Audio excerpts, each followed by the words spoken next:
Ako po nagsimula sa isang simpleng tao, isang simpleng anak, simpleng mamamayan, simpleng babae.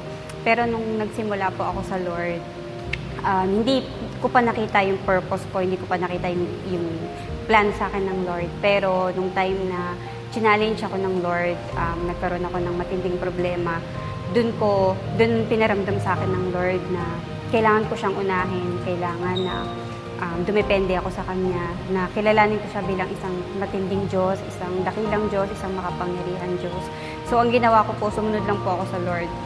At bago po yun, syempre, binigyan niya po ako ng matinding verse. Yung verse po na yun na gusto ko i-share sa inyo is yung Matthew 6:33 po, na seek you first the kingdom of God and all righteousness shall be added unto you. So simula po nung binigay sa akin ng Lord yung verse na yun, at nagsimula akong sumunod sa Lord. Alam niyo mga kapatid, ang Lord ang magbibigay ng wisdom, ng plano para sa inyo. After po noon, nung sumunod po ako sa Lord, nung last year, sinimulan ko po ng January, na nag-covenant po ako sa Lord, na uunahin ko ang Lord sa lahat ng aspeto ng ministry, sa lahat ng aspeto ng buhay ko, sa pagpaplano, sa pagtatrabaho, sa pagsaserve sa Lord. Inuna ko lang po ang Lord. And then after po noon, hindi pa po tapos yung taon, visualize na sa akin ng Lord yung plano niya para sa akin. Sinabihan niya po ako na i-bless niya ako through my work. And then after po noon, nung nagkaroon po ako ng magandang trabaho, ng stable na trabaho, doon niya po ako binigyan ng wisdom para mag-business. And then yung business ko po na yun, hindi po agad-agad, hindi po biglaan yung business na yun.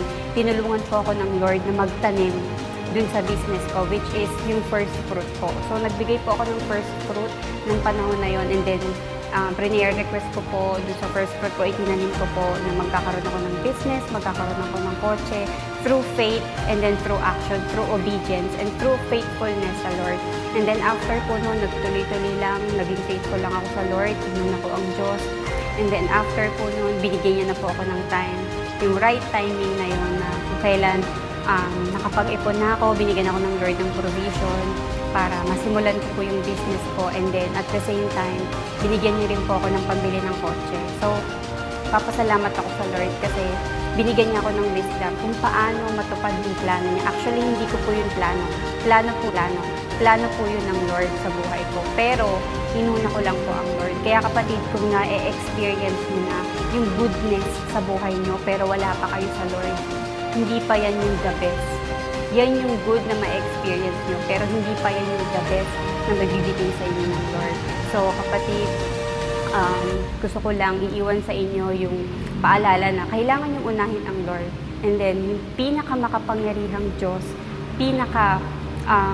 dakilang Diyos, yung mataas na Diyos, yung hari na manghari, ang magbibigay sa inyo, yung karapat-dapat. At syempre, hindi naman